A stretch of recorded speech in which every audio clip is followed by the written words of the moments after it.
Welcome back to Ayush and Akanksha YouTube channel. ಮಲ್ಲಿಗೆ ಗಿಡಗಳಲ್ಲಿ ಉತ್ತಮ ಇಳುವರಿ ಬರಬೇಕಾದರೆ ನಾವು ಅದಕ್ಕೆ ಸರಿಯಾದ ರೀತಿಯಲ್ಲಿ ಆರೈಕೆಯನ್ನು ಮಾಡಬೇಕಾಗ್ತದೆ. ಆರೈಕೆ ಅಂದರೆ ಗಿಡಗಳಿಗೆ ಬೇಕಾದಂತೆ ಅದಕ್ಕೆ ನೀರನ್ನು ಹಾಕುವುದು, ಗೊಬ್ಬರವನ್ನು ಹಾಕುವುದು, ಹಾಗೆ ಹುಳಗಳು ಬಂದಾಗ ಅದಕ್ಕೆ ಮೆಡಿಸಿನನ್ನು ಸ್ಪ್ರೇ ಮಾಡುವುದು ಮಾತ್ರವಲ್ಲದೆ ಗ್ರೋ ಬ್ಯಾಗ್ ಅಥವಾ ಪಾಟ್ನಲ್ಲಿ ನಟ್ಟಂತಹ ಗಿಡಗಳು ಒಳ್ಳೆಯ ರೀತಿಯಲ್ಲಿ ಬೆಳವಣಿಗೆ ಆದ ನಂತರ ಅದರ ಬೇರುಗಳು ಕೂಡ ತುಂಬಾನೇ ಬೆಳವಣಿಗೆ ಹೊಂದಿ ರೂಟ್ ಬೌಂಡ್ ಆಗ್ತದೆ. ಇಲ್ಲಿ ನಿಮಗೆ ಕಾಣಿಸ್ತಾ ಇರಬಹುದು ರೂಟ್ ಬೌಂಡ್ ಅಂದರೆ ಏನು ಅಂತ. ಬೇರುಗಳು ಪಾಟ್ನ ಕೆಳಭಾಗದ ಒಂದು ಡ್ರೈನೇಜ್ ಹೋಲಿಂದ ಹೊರಗಡೆ ಬಂದಿರ್ತದೆ ಅಥವಾ ಪಾಟ್ನ ಆಕಾರದಲ್ಲೇ ಸುತ್ತುವರೆದುಕೊಂಡಿರ್ತದೆ. ಇದನ್ನೇ ರೂಟ್ ಬೌಂಡ್ ಅಂತ ಹೇಳ್ತೇವೆ. ಮಲ್ಲಿಗೆ ಗಿಡಗಳಲ್ಲಿ ಈ ರೀತಿಯಾಗಿ ರೂಟ್ ಬೌಂಡ್ ಅಥವಾ ಬೇರುಗಳ ಅತಿಯಾದ ಬೆಳವಣಿಗೆ ಆದಾಗ ಅದನ್ನು ನಾವು ರೀಪಾಟಿಂಗ್ ಮಾಡುವುದು ಕೂಡ ಗಿಡಗಳ ಆರೈಕೆಯಲ್ಲಿ ಒಳಗೊಂಡಿದೆ ಅಂತಲೇ ಹೇಳಬಹುದು. ಈ ವಿಷಯವಾಗಿ ಐವನ್ ಡಿಸೋಜಾ ಅವರು ನನಗೆ ಕಮೆಂಟಲ್ಲಿ ಕೇಳಿದ್ದಾರೆ, ರೂಟ್ ಬೌಂಡ್ ಅಂದರೆ ಏನು, ಹಾಗೆ ಇದರ ಒಂದು ಸಿಂಪ್ಟಮ್ಸ್ ಯಾವ ರೀತಿ ಇರ್ತದೆ, ಹೀಗೆ ಆದಾಗ ಯಾವ ಟೈಮಲ್ಲಿ ನಾವು ರೀಪಾಟಿಂಗ್ ಮಾಡಬೇಕು, ಅದು ನಮಗೆ ಹೇಗೆ ತಿಳಿಯುತ್ತದೆ ಅಂತ ಅವರು ಕೇಳ್ತಾ ಇದ್ದಾರೆ. ರೂಟ್ ಬಾಂಡಿಂಗ್ ಅಂದರೆ ಏನು ಅಂತ ಈಗಾಗಲೇ ಸ್ವಲ್ಪ ವಿಷಯಗಳನ್ನು ತಿಳಿಸಿದ್ದೇನೆ, ಇನ್ನೊಮ್ಮೆ ಹೇಳ್ತೇನೆ ನೋಡಿ. ಗಿಡಗಳು ಬೆಳೆದಂತೆಯೇ ಗಿಡಗಳ ಬೇರುಗಳು ಕೂಡ ಬೆಳೆಯುತ್ತಾ ಹೋಗ್ತದೆ. ಮೇಲ್ಗಡೆಯಿಂದ ಯಾವ ರೀತಿಯಲ್ಲಿ ಬೆಳೀತದೆ ನೋಡಿ ಗಿಡಗಳು, ಅದೇ ರೀತಿಯಾಗಿ ಕೆಳಗಡೆ ಬೇರುಗಳು ಕೂಡ ಸುತ್ತುವರೆದುಕೊಂಡು ಬೆಳೀತಾ ಇರ್ತದೆ. ನಾವು ಗಿಡಗಳನ್ನು ನೆಲದಲ್ಲಿ ನೆಟ್ಟಾಗ ಬೇರುಗಳ ಒಂದು ಬೆಳವಣಿಗೆಗೆ ತುಂಬನೇ ಸ್ಥಳಾವಕಾಶ ಇರ್ತದೆ. ಆದರೆ ಪಾಟ್ ಅಥವಾ ಗ್ರೋ ಬ್ಯಾಗಲ್ಲಿ ನಟ್ಟಾಗ ಇಂತಿಷ್ಟು ಜಾಗದಲ್ಲಿ ಮಾತ್ರ ಗಿಡಗಳ ಒಂದು ಬೇರುಗಳು ಬೆಳವಣಿಗೆ ಹೊಂದಿ ಅಲ್ಲೇ ಸುತ್ತುವರಿದುಕೊಂಡಿರ್ತದೆ. ಹೀಗೆ ಪಾಟ್ನ ಸುತ್ತಲೂ ಸುತ್ತುವರಿಯುತ್ತಾ ಬಂದು ಪಾಟ್ನ ಒಂದು ಆಕಾರದಲ್ಲಿ ಅದರ ಬೇರುಗಳು ಸುತ್ತುವರಿದುಕೊಂಡು ಇನ್ನು ಹೆಚ್ಚಿಗೆ ಜಾಗ ಇಲ್ಲದೇ ಇದ್ದಾಗ ಗಿಡಗಳ ಬೆಳವಣಿಗೆ ಕುಂಠಿತ ಆಗ್ತದೆ. ಇದರಿಂದ ಗಿಡದಲ್ಲಿ ಆಗುವಂತಹ ಮೊಗ್ಗಿನ ಪ್ರಮಾಣವೂ ಕೂಡ ಕಡಿಮೆ ಆಗ್ತದೆ. ಗಿಡಗಳಲ್ಲಿ ಬೇರುಗಳು ಅತಿಯಾಗಿ ಬೆಳೆದಿದೆ ಅಥವಾ ರೂಟ್ ಬಾಂಡಿಂಗ್ ಆಗಿದೆ ಅಂತ ನಮಗೆ ಯಾವ ರೀತಿಯಲ್ಲಿ ಗೊತ್ತಾಗ್ತದೆ ಅಂದರೆ ಡ್ರೈನೇಜ್ ಹೋಲಿಂದ ಬೇರುಗಳು ಹೊರಗಡೆ ಬರಲು ಪ್ರಾರಂಭವಾಗ್ತದೆ. ಸ್ಟಾರ್ಟಿಂಗಲ್ಲಿ ನಮಗೆ ಅಷ್ಟೊಂದು ಪ್ರಾಬ್ಲಮ್ ಆಗುವುದಿಲ್ಲ, ಸ್ವಲ್ಪ ಸ್ವಲ್ಪವೇ ಬೇರುಗಳು ಹೊರಗಡೆ ಬರ್ತದೆ. ಕ್ರಮೇಣವಾಗಿ ತುಂಬನೇ ಬೇರುಗಳು ಹೊರಗಡೆ ಬಂದಿರ್ತದೆ, ಆಗ ಸ್ವಲ್ಪ ಗಿಡಗಳಿಗೆ ಪ್ರಾಬ್ಲಮ್ ಆಗ್ತದೆ. ಒಂದು ವೇಳೆ ನಾವು ಪಾಟ್ ಅಥವಾ ಗ್ರೋ ಬ್ಯಾಗನ್ನು ಕೆಳಗಡೆ ಯಾವುದೇ ರೀತಿಯಲ್ಲಿ ಟಾರ್ಪಲ್ ಅಥವಾ ಯಾವುದೇ ಒಂದು ಮ್ಯಾಟನ್ನು ಹಾಸದೆ ಇಟ್ಟಲ್ಲಿ ಆ ಬೇರುಗಳು ನೆಲದ ಒಳಗಡೆ ಹೋಗ್ತದೆ. ಆಗ ನಮಗೆ ಪಾಟನ್ನು ಮೇಲಕ್ಕೆ ಎತ್ತಲು ತುಂಬಾ ಕಷ್ಟ ಆಗ್ತದೆ. ಹೀಗೆ ಆದಾಗ ಎಲ್ಲರಿಗೂ ತಿಳಿದೇ ಇರ್ತದೆ ಬೇರಿನ ಅತಿಯಾದ ಬೆಳವಣಿಗೆ ಆಗಿದೆ, ಆ ಗಿಡಗಳನ್ನು ನಾವು ರೀಪಾಟಿಂಗ್ ಮಾಡಲೇಬೇಕು ಅಂತ. ಹೀಗೆ ಗಿಡಗಳಲ್ಲಿ ಬೇರುಗಳು ಅತಿಯಾಗಿ ಬೆಳೆದಾಗ ಗಿಡಗಳಿಗೆ ಏನಾದರೂ ತೊಂದರೆ ಆಗ್ತದಾ, ಯಾವೆಲ್ಲ ತೊಂದರೆ ಆಗಬಹುದು ಅಂತ ನಾನು ಈಗ ಹೇಳ್ತೇನೆ.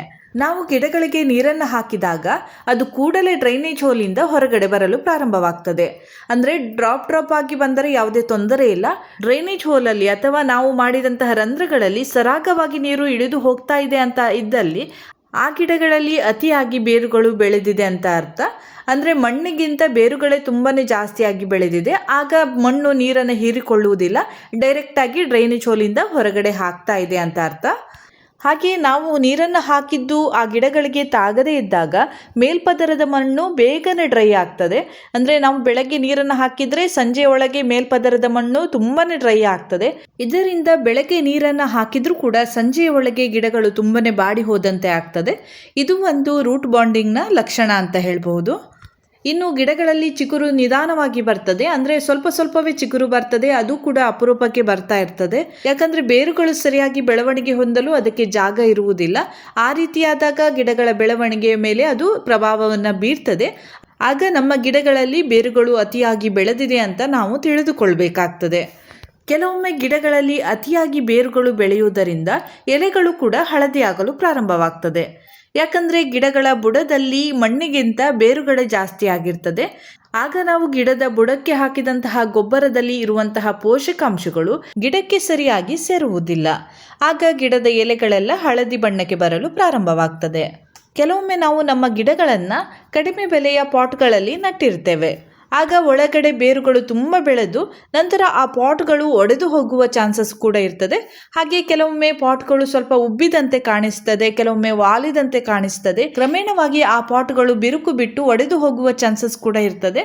ಹಾಗಾಗಿ ಆ ರೀತಿಯೆಲ್ಲ ಆದಾಗ ನಾವು ನಮ್ಮ ಗಿಡವನ್ನು ರೀಪಾಟಿಂಗ್ ಮಾಡಲೇಬೇಕಾಗ್ತದೆ.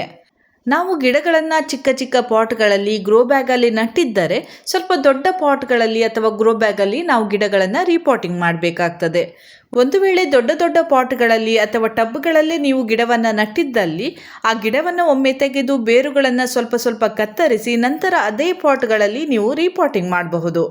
ಆದರೆ ಬೇರುಗಳನ್ನು ಕತ್ತರಿಸುವಾಗ ತಾಯಿ ಬೇರಿಗೆ ಸ್ವಲ್ಪವೂ ಕೂಡ ತಾಗದಂತೆ, ಅದು ಕಟ್ಟಾಗದಂತೆ ನೀವು ನೋಡಿಕೊಂಡು ನಂತರ ಉಳಿದಂತಹ ಚಿಕ್ಕ ಚಿಕ್ಕ ಬೇರುಗಳನ್ನು ಸ್ವಲ್ಪ ಸ್ವಲ್ಪ ಕಟ್ ಮಾಡಿ ನಂತರ ಅದೇ ಮಣ್ಣಿನಲ್ಲಿ ಕೂಡ ನೀವು ಗಿಡಗಳನ್ನು ನೆಡಬಹುದು. ಈಗ ನಿಮಗೆ ರೂಟ್ ಬೌಂಡಿಂಗ್ ಅಂದರೆ ಏನು ಅಂತ ತಿಳಿದಿರಬಹುದು. ಹಾಗೆ ಯಾವ ಸಮಯದಲ್ಲಿ ರೀಪಾಟಿಂಗ್ ಮಾಡಬೇಕು ಅಂತಲೂ ಕೂಡ ಗೊತ್ತಾಗಿರಬಹುದು. ಇನ್ನೊಮ್ಮೆ ಬೇಕಾದರೆ ಹೇಳ್ತೇನೆ ನೋಡಿ. ಪಾಟ್ ಅಥವಾ ಗ್ರೋ ಬ್ಯಾಗ್ನ ಕೆಳಭಾಗದಿಂದ ಬೇರುಗಳು ಅತಿಯಾಗಿ ಬೆಳೀತಾ ಇದ್ದರೆ ಆ ಗಿಡವನ್ನು ನೀವು ರೀಪಾಟಿಂಗ್ ಮಾಡಬೇಕಾಗ್ತದೆ. ಹಾಗೆ ನಾವು ಗಿಡಗಳಿಗೆ ನೀರನ್ನು ಹಾಕಿದ್ರೂ ಕೂಡ ಬೇಗನೆ ಗಿಡಗಳು ಒಣಗಿ ಹೋಗುವುದು ಅಥವಾ ಗಿಡಗಳ ಬುಡಗಳು ಡ್ರೈ ಆಗಿರುವುದು ಈ ರೀತಿಯಾಗಿ ನಿಮಗೆ ಕಂಡಲ್ಲಿ ಆಗ ನೀವು ತಕ್ಷಣವೇ ಆ ಗಿಡವನ್ನು ರೀಪಾಟಿಂಗ್ ಮಾಡಬೇಕಾಗ್ತದೆ. ಹಾಗೆಯೇ ಗಿಡಗಳಲ್ಲಿ ಚಿಗುರುಗಳು ಬಾರದೆ ಗಿಡಗಳ ಒಂದು ಬೆಳವಣಿಗೆ ಕುಂಠಿತ ಆಗಿದೆ ಅಂತ ನಿಮಗೆ ಅನಿಸಿದ್ದಲ್ಲಿ ನೀವು ಆ ಗಿಡವನ್ನು ರೀಪಾಟಿಂಗ್ ಮಾಡಬೇಕಾಗ್ತದೆ.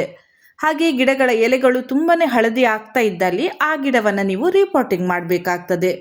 ಇಲ್ಲಿ ನಾನು ರೂಟ್ ಬೌಂಡಿಂಗ್ ಆದಾಗ ಯಾವೆಲ್ಲ ಸಮಸ್ಯೆ ಬರ್ತದೆ ಆ ಸಮಸ್ಯೆ ಬಂದಾಗ ನಾವು ರೀಪಾಟಿಂಗ್ ಮಾಡಲೇಬೇಕು ಅಂತ ತಿಳಿಸಿದ್ದೇನೆ. ಹಾಗಾಗಿ ಇದಿಷ್ಟು ಸಿಂಪ್ಟಮ್ಸ್ ನಿಮಗೆ ಕಂಡಲ್ಲಿ ನೀವು ಗಿಡಗಳನ್ನು ರೀಪಾಟಿಂಗ್ ಮಾಡಬೇಕಾಗ್ತದೆ. ಹೆಚ್ಚಾಗಿ ಈ ಮಲ್ಲಿಗೆ ಗಿಡಗಳನ್ನು ಪಾಟ್ ಅಥವಾ ಗ್ರೋ ಬ್ಯಾಗಲ್ಲಿ ನಟ್ಟಲ್ಲಿ 1 ವರ್ಷ ಅಥವಾ 1.5 ವರ್ಷಕ್ಕೊಮ್ಮೆ ಹೆಚ್ಚಿನವರು ರೀಪಾಟಿಂಗ್ ಮಾಡ್ತಾ ಇರ್ತಾರೆ. ಯಾಕಂದರೆ ಬೇರುಗಳ ಸರಿಯಾದ ಬೆಳವಣಿಗೆ ಆಗುವುದಿಲ್ಲ ಅನ್ನುವಂತಹ ಒಂದು ಉದ್ದೇಶದಿಂದ ಗಿಡವನ್ನು ಒಮ್ಮೆ ತೆಗೆದು ಅದರ ಹೆಚ್ಚಿಗೆ ಇರುವಂತಹ ಬೇರುಗಳನ್ನೆಲ್ಲ ಕಟ್ ಮಾಡಿ ಪುನಃ ರೀಪಾಟಿಂಗ್ ಮಾಡ್ತಾರೆ. ಇನ್ನು ಕೆಲವರು 2 ವರ್ಷಕ್ಕೊಮ್ಮೆ ಮಾಡ್ತಾರೆ, ಇನ್ನು ಕೆಲವರು 3 ವರ್ಷಕ್ಕೊಮ್ಮೆ ಮಾಡ್ತಾರೆ. ಹೀಗೆ ರೀಪಾಟಿಂಗ್ ಮಾಡ್ತಾ ಇರುವುದರಿಂದ ಗಿಡಗಳು ಚೆನ್ನಾಗಿ ಬೆಳೀತದೆ, ಹಾಗೆಯೇ ಹೆಚ್ಚು ಹೆಚ್ಚು ಹೂವನ್ನು ನಾವು ಪಡೆಯಬಹುದು. ಹಾಗಾದರೆ ನಾವು ಮಲ್ಲಿಗೆ ಗಿಡಗಳನ್ನು ಪಾಟ್ ಅಥವಾ ಗ್ರೋ ಬ್ಯಾಗಲ್ಲಿ ನಟ್ಟಾಗ ಅದನ್ನು ರೀಪಾಟಿಂಗ್ ಮಾಡಲೇಬೇಕಾ ಅಂತ ಕೇಳಿದರೆ ಅದು ನಮ್ಮ ಗಿಡದ ಮೇಲೆ ಡಿಪೆಂಡ್ ಆಗಿದೆ ಅಂತಲೇ ಹೇಳಬಹುದು. ನಾನು ನನ್ನ ಗಿಡವನ್ನು ಇದರಲ್ಲಿ ನಟ್ಟು 2 ರಿಂದ 2.5 ವರ್ಷ ಆಗಿರಬಹುದು. ಆದರೂ ಕೂಡ ನಾನು ಇದನ್ನು ರೀಪಾಟಿಂಗ್ ಮಾಡಿಲ್ಲ. ಯಾಕಂದರೆ ನನಗೆ ಆ ರೀತಿಯಾದ ದೊಡ್ಡ ದೊಡ್ಡ ಸಮಸ್ಯೆಗಳು ಎದುರಾಗಿಲ್ಲ. ಹಾಗಾಗಿ ಇದರಲ್ಲೇ ಇದೆ. ನೀವು ನಟ್ಟಂತಹ ಗಿಡದಲ್ಲೂ ಕೂಡ ಯಾವುದೇ ರೀತಿಯಲ್ಲಿ ಸಮಸ್ಯೆ ಬಂದಿಲ್ಲ ಅಂತ ಇದ್ದಲ್ಲಿ ನೀವು ರೀಪಾಟಿಂಗ್ ಮಾಡುವ ಅಗತ್ಯ ಇರುವುದಿಲ್ಲ. ಹಾಗೆಯೇ ನನ್ನ ಕೆಲವೊಂದು ಗಿಡದ ಮೇಲ್ಪದರದಲ್ಲಿ ಬೇರುಗಳು ತುಂಬಾ ಹರಡಿಕೊಂಡಿತ್ತು, ಸ್ವಲ್ಪ ಸ್ವಲ್ಪ ಗಟ್ಟಿ ಆಗ್ತಾ ಇತ್ತು.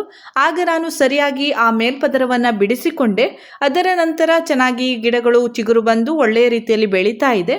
ಹಾಗೆಯೇ ನಿಮ್ಮ ಗಿಡದಲ್ಲೂ ಕೂಡ ಮೇಲ್ಪದರದಲ್ಲಿ ಬೇರುಗಳು ಅತಿಯಾಗಿ ಬೆಳೀತಾ ಇದ್ದರೆ ನೀವು ಒಂದು ಕತ್ತಿಯ ಸಹಾಯದಿಂದ ಅಥವಾ ಟೂಲ್ನ ಸಹಾಯದಿಂದ ಮಣ್ಣನ್ನು ಸ್ವಲ್ಪ ಬಿಡಿಸಿಕೊಳ್ಳಿ. ಆಗ ಮೇಲ್ಪದರದಲ್ಲಿ ಇರುವಂತಹ ಬೇರುಗಳೆಲ್ಲ ಕಟ್ಟಾಗ್ತದೆ. ಇದರಿಂದ ಗಿಡಕ್ಕೆ ಯಾವುದೇ ಸಮಸ್ಯೆ ಆಗುವುದಿಲ್ಲ. ಯಾಕಂದರೆ ಅದು ಎಕ್ಸ್ಟ್ರಾ ಬೇರುಗಳು ಅಂತ ಹೇಳಬಹುದು. ತಾಯಿ ಬೇರಿಗೆ ಪೆಟ್ಟಾದರೆ ಮಾತ್ರ ಗಿಡಕ್ಕೆ ಸ್ವಲ್ಪ ಪ್ರಾಬ್ಲಮ್ ಆಗ್ತದೆ. ಹಾಗಾಗಿ ಮೇಲಿರುವಂತಹ ಬೇರುಗಳು ಅಗತ್ಯ ಇರುವುದಿಲ್ಲ, ಅದನ್ನೆಲ್ಲ ನೀವು ತೆಗಿಬಹುದು. ಇನ್ನು ಕೆಲವರು ಹೇಳ್ತಾರೆ, ನಾನು ಇವತ್ತು ರೀಪಾಟಿಂಗ್ ಮಾಡುವಾಗ ಕೆಲವೊಂದು ಬೇರುಗಳು ಕಟ್ಟಾಯಿತು, ಇದರಿಂದ ನನ್ನ ಗಿಡಕ್ಕೆ ಏನಾದರೂ ಸಮಸ್ಯೆ ಆಗಬಹುದಾ ಅಂತ ಕೇಳ್ತಾರೆ. ಖಂಡಿತವಾಗಿಯೂ ಆ ರೀತಿಯಾಗಿ ಏನೂ ಕೂಡ ಆಗುವುದಿಲ್ಲ. ಬೇರುಗಳು ಸ್ವಲ್ಪ ದಿನದಲ್ಲೇ ಒಳ್ಳೆಯ ರೀತಿಯಲ್ಲಿ ಬೆಳೀತದೆ. ಗಿಡದ ಬುಡದಲ್ಲಿರುವ ಹೆಚ್ಚಿನ ಬೇರುಗಳು ಅಷ್ಟೊಂದು ಅಗತ್ಯವಾದ ಒಂದು ಬೇರುಗಳು ಅಂತ ಹೇಳಲಿಕ್ಕೆ ಆಗುವುದಿಲ್ಲ. ಹಾಗಾಗಿ ಆ ರೀತಿಯಾದ ಚಿಕ್ಕ ಚಿಕ್ಕ ಬೇರುಗಳು ನಾವು ರೀಪಾಟಿಂಗ್ ಮಾಡುವಾಗ ಕಟ್ಟಾದರೆ ಯಾವುದೇ ತೊಂದರೆ ಆಗುವುದಿಲ್ಲ. ಗಿಡಗಳು ಹಾಳಾಗುವುದಿಲ್ಲ, ಹಾಗೆ ಗಿಡಗಳ ಬೆಳವಣಿಗೆಗೂ ಕೂಡ ಯಾವುದೇ ತೊಂದರೆ ಆಗುವುದಿಲ್ಲ. ಆದರೆ ರೀಪಾಟಿಂಗ್ ಮಾಡುವ ವೇಳೆ ಮಣ್ಣನ್ನು ಸರಿಯಾಗಿ ಮಿಕ್ಸ್ ಮಾಡಿಕೊಂಡು ನಂತರ ಆ ಗಿಡವನ್ನು ನೆಡಬೇಕು. ಹಾಗೆ ಗೊಬ್ಬರವನ್ನು ಸರಿಯಾಗಿ ಹಾಕಬೇಕು. ಇದು ತುಂಬಾ ಇಂಪಾರ್ಟೆಂಟ್ ಆಗಿರ್ತದೆ. ಬೇರುಗಳು ಕಟ್ಟಾದರೆ ಯಾವುದೇ ತೊಂದರೆ ಆಗುವುದಿಲ್ಲ. ಆದರೆ ಬೇರುಗಳಲ್ಲಿ ಸ್ವಲ್ಪ ದಪ್ಪಗಿನ ಬೇರು ಅಂದರೆ ತಾಯಿ ಬೇರಿಗೆ ಸ್ವಲ್ಪ ಪೆಟ್ಟಾಗದಂತೆ ಜಾಗ್ರತೆಯಿಂದ ನಾವು ರೀಪಾಟಿಂಗ್ ಮಾಡಬೇಕಾಗ್ತದೆ.